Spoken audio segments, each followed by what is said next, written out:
Join the conversation on the most relevant issues affecting the workplace, as well as the human resource patterns being positioned to solve them on The Office. Get notifications on available job listings and advice on how to apply from featured experts in the industry every Thursday from 4:30 p.m. to 5 p.m. Only on Lake Sox 91.3.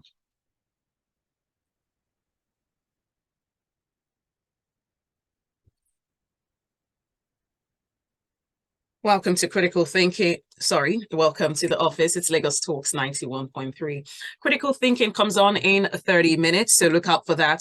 On The Office today, we are joined by a very interesting guest, and I cannot wait to share everything about her with you. But remember that the show is proudly brought to you by the Chartered Institute of Personnel Management of Nigeria and Lagos Talks 91.3. Now, as you know, this segment aims to showcase available job listing and give our listeners heads up in top listings and advice on how to apply. But beyond that, we will talk about issues concerning the office and ways that you can strategize and move forward in your career. My guest today is an executive director, people and country services at TotalEnergies EP Nigeria Limited. She supervises people, communications, CSR, and medical functions. She's also the chairman of the IPS Uniport, Governing Council, and TEPNG, Closed Pension Fund Company. Now, before her appointment as an executive director and board member at TEPNG, she led the company's HR team in Nigeria. She has more than 30 years of international multi-sector and multicultural experience in HR. She has successfully led projects and implemented key deliverables in strategic partnership with the business in learning and talent development. Of course, there's also HR strategy and organizational design, resourcing, performance management, and a reward. She is a certified trainer and coach and an active volunteer for several NGOs in Nigeria. My guest today is Mrs. Rachel Ifekwe. Welcome to the conversation, ma'am. Good evening. Good evening. Thank you very much. It's a pleasure to have you join us today. We appreciate you taking time out to share great knowledge with us, with our listeners. And we hope that we can learn a thing or two and move forward in our career, find ways that we can leverage on skills, on the knowledge that you'd share today to improve ourselves. So our topic today is on developing HR strategy. But I'd like to first understand what it is. What exactly is HR strategy? Okay, so I think strategy has one definition, and it's just how you plan to achieve a defined goal in a given time frame. Okay. So those strategies, it can be short-term, medium-term, and long-term, because it depends on the kind of goal you have. So therefore, HR strategy is HR's plan or roadmap, or the approach of HR to support a company or an organization in achieving its business goals through people and people-focused initiatives. Awesome. So why do we really need strategy in HR professionals? It's very important that you have strategy, because without strategy, you can't remain competitive. No business exists without people. Innovation comes from people. People are at the heart of any organization. They are its greatest assets. So it's so important to have strategy, because if you don't, where you talk about HR strategy, if you don't have strategy about the people, the business will not be able to achieve its objective.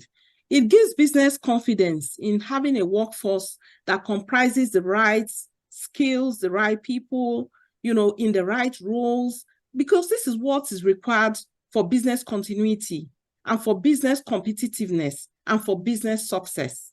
Right. So, if you look at like the industry, the oil industry, it takes about 15 years to train a petroleum engineer, a scientist. So you don't wish to lose the ones you've trained halfway through their career. So you have to put in strategies to retain them so that the investment you make in their training, you get out of it. And you also have to put in strategies to attract the right kind of people to a business. If you don't have the right kind of people, you won't be able to deliver on your business goals or your business objectives. So this is really, really important. And if you have good HR strategy that aligns with your corporate strategy, then that is sustainable for any business at all. So for these reasons, it's really important that as HR managers, strategy must form part of what you think about, what you do every single day, because the business depends on you to succeed. Wow, awesome. But how do you really create HR strategy? There are many people who are listening to us and they are just getting into the field of human resources, and they are listening and they are learning, but they do not know how to go about creating an HR strategy that is suitable for their kind of organization. So please teach us, tell us a thing or two about how to create the right HR strategy. Okay. Yes, Okay, please. no problem. So, I talked about business a lot. I talked about business survival, business sustainability, business continuity, business success, business competitiveness, right? That's why your strategy must start from the business. It must start from the knowledge of the business. Okay. What is his vision? What's his mission? What are his goals? Where does he want to be in the market? What kind of new business is he moving into? What are his strategic intents and plans? It's impossible to draw up HR strategy if you don't know this. So if you look at today, let's say there is a retail bank that decides that, look, there are opportunities in investment banking, and therefore we're going to expand our business and we're going into this niche. You then need HR to design a strategy that aligns with that. That's why you have to start from the business. So the question you ask yourself as an HR person is, what does HR need to do to bring value to the company to achieve the goals that it's planning? And you have to think best fit, because one size does not fit all. And there's nothing like best practice in strategy, because strategy depends on the direction of the business. So knowing the business, knowing the industry, knowing the markets, knowing your products, knowing the strategic intents and the business direction. Is it a business that is planning growth? Is it planning downsizing? Is it shrinking? Is it expanding? Depending on this, that's how you then know what to do. This is the building block of your strategy. After that, you then need to know that HR strategy is deployed in certain actions.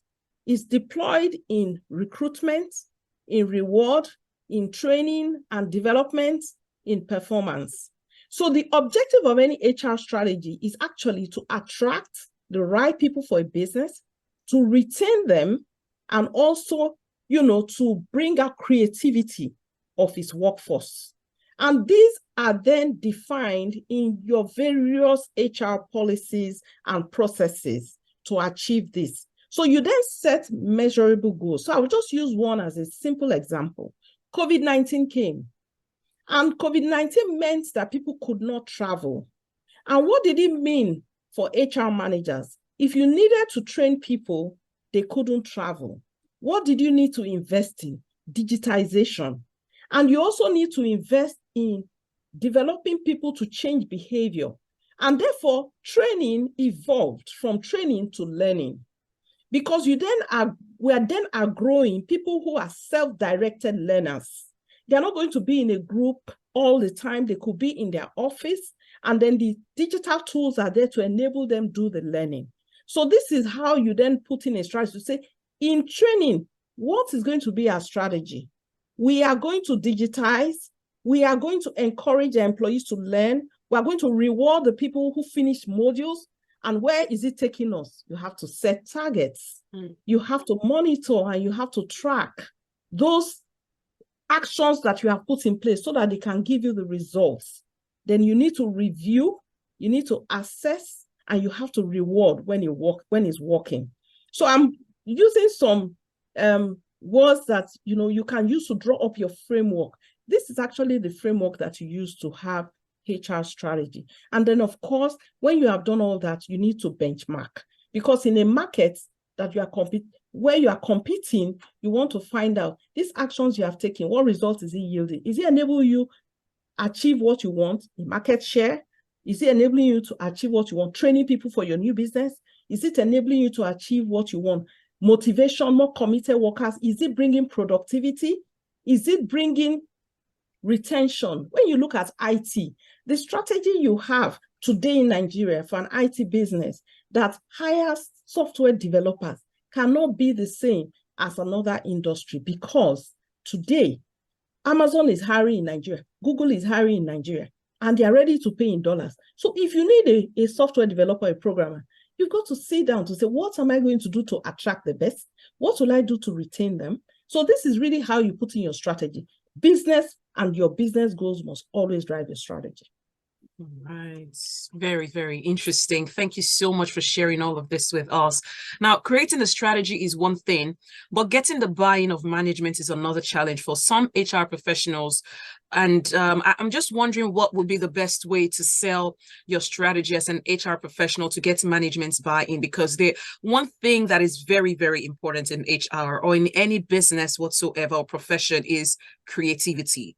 Now, HR professionals could come up with dynamic ways, creative ways of achieving different goals that are in line with the company goals. But sometimes it's quite difficult for them to sell their vision, to sell their strategy to management, who might have a way of doing things, you know. So when a new HR or maybe an existing HR comes up with creative measures and ways to attract and retain talent and reward talent where necessary, sometimes the management might not really see the value in that, and they might not understand, granted, because they aren't HR professionals. But how do you get them to buy into your vision and your strategy for better HR practice? It's very, very important. One single sentence: you align your strategy with your business strategy.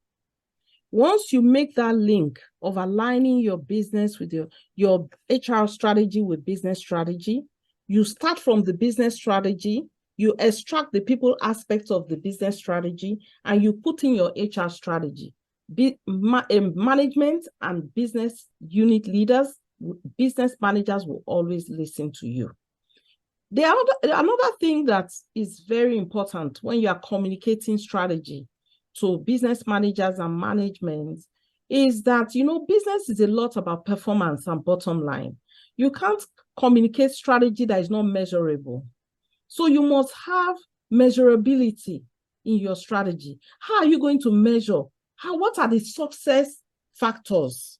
You know, and how will you measure those success factors to show that you will be successful? Because they want to hold you accountable for what you are proposing to them. You know, they want to hold you accountable for what you're proposing to them. Therefore, they want to have measures they can use to measure you, because business managers that talk money always measure. They're counting, they count the bottom line. So you must speak in that language that they understand. And the language they understand is performance, is accountability, is tracking, is measurability. So whatever brilliant ideas you have, you can't just tell the stories in the cloud. You then have to put it in a framework where you define what the actions that will be taken, the time frame where it will be taken, the result that is expected, and how you are going to track and measure those results. So once you follow these simple steps and you are presenting in this way, you present the business case, the people aspect of the business case, actions that you think need to be taken, how, in what time frame will it be done, what is going to be done, how much will it cost, what is going to be the result, what value is it bringing to the business. Once you have these elements, they will listen to you. All right, thank you. So how do you then implement the developed strategy in the workplace to deliver results top to bottom? Okay, so once you have the approval of your HR strategy, that is the plan, you begin to deploy. You need to know that communication is very, very important. It starts with communication, socializing, so that you engage both the management and the workforce. So everybody knows that this is your journey and you are going on this journey.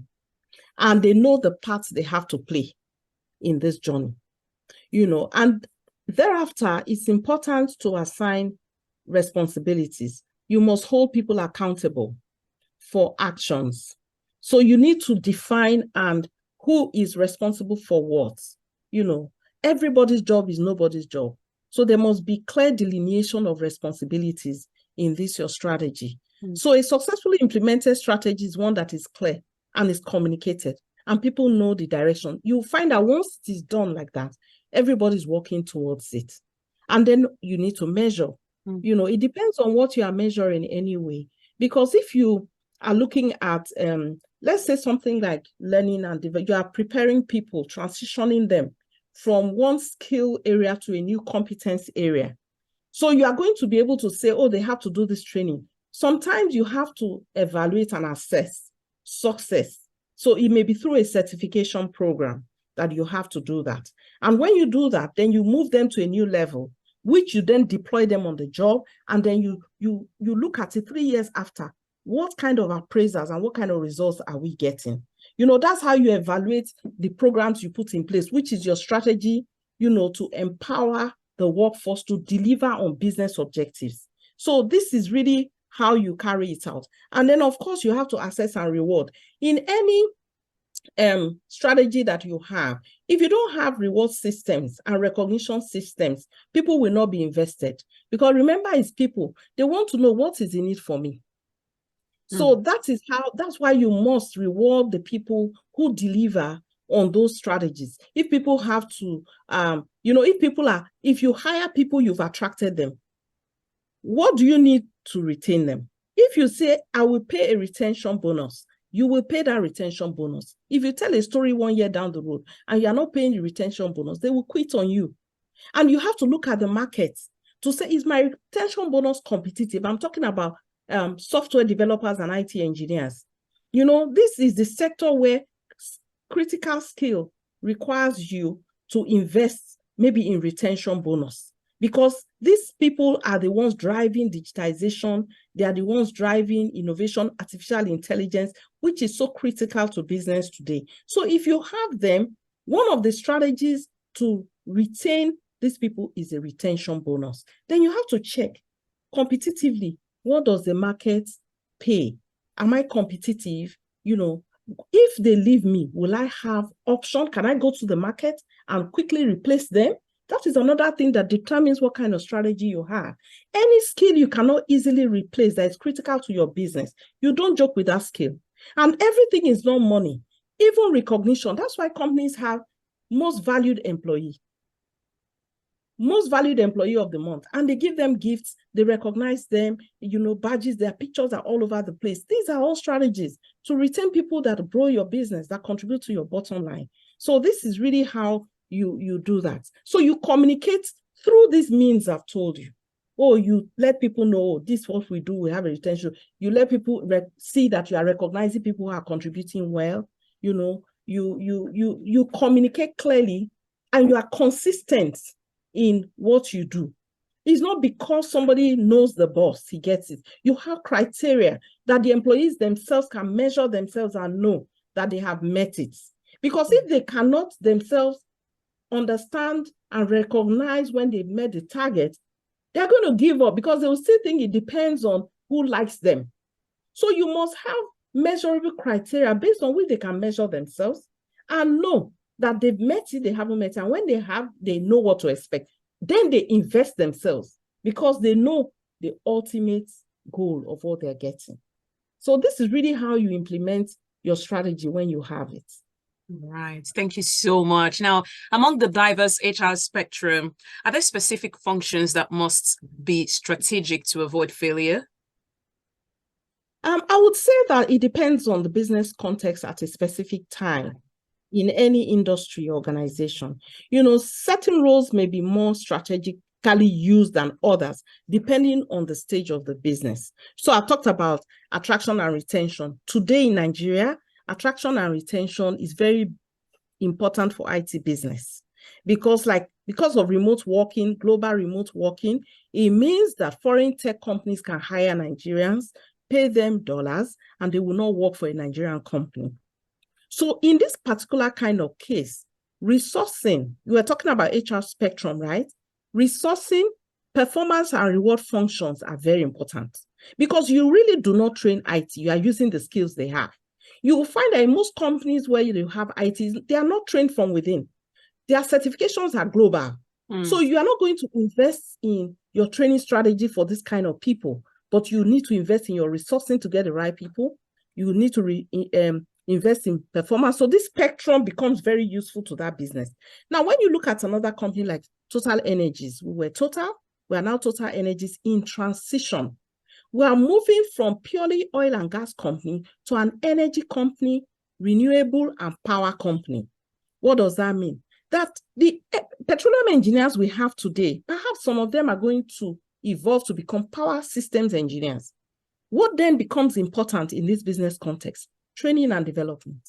Because we have resources which we want to transition with our business. So we're going to invest in training them.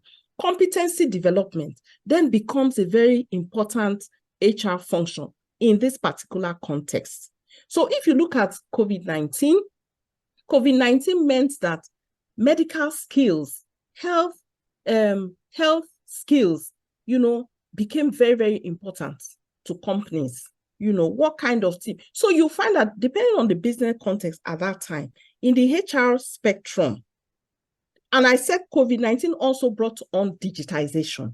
So you see that at that time, you are then, a lot of companies invested in digitization. What does that mean? Opened up market for IT.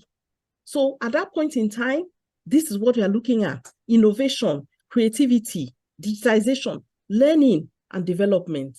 People who are self-directed learners. So you now need people who are learning experts and learning professionals to drive your strategy, to enable your company to be a continuous learning organization.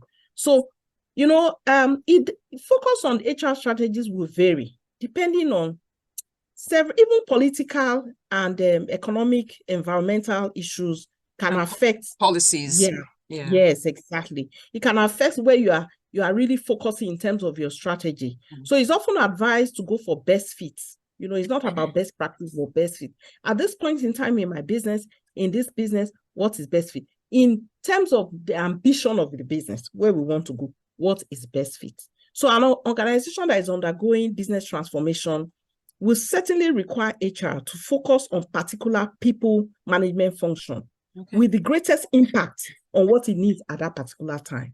So that's why you find that HR professionals need to be agile, they need to be adaptable, they need to be nimble in terms of their competencies and how they apply it. They must flow with the business. They cannot just be cast in stone. So these functions of HR are not just there. They are there for you to help the business. So you must adapt them and adapt your actions and your strategies to support the business at any point in time. All right. Thank you so much. We've learned so much about HR strategy and how it must be aligned with the business goals as well. And from the get-go, it's important that you're very knowledgeable about the organization you're working with, the business itself, the business practice, the goals, the mission statements, and everything.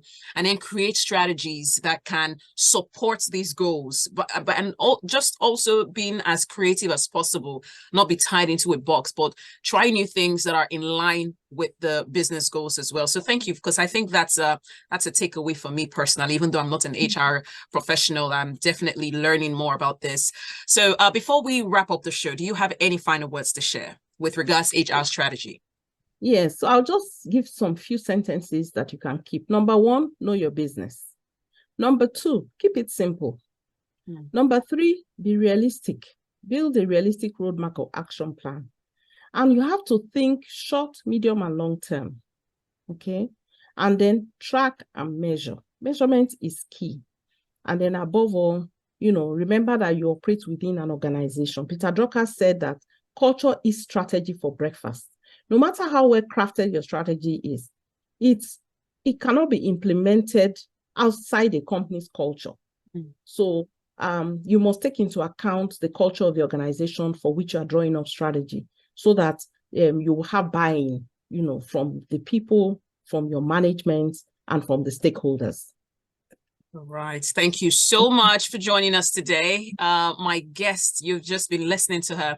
My guest today is Mrs. Evie Rachel Ifekwe. She is the Executive Director, People and Country Services of TotalEnergies EP Nigeria Limited. She supervises people, communications, CSR, and medical functions. And she's also the chairman of the IPS in Uniport, the Governing Council, and the TotalEnergies Closed Pension Fund Company. There's so much more I could share about her, but we'll leave it here today.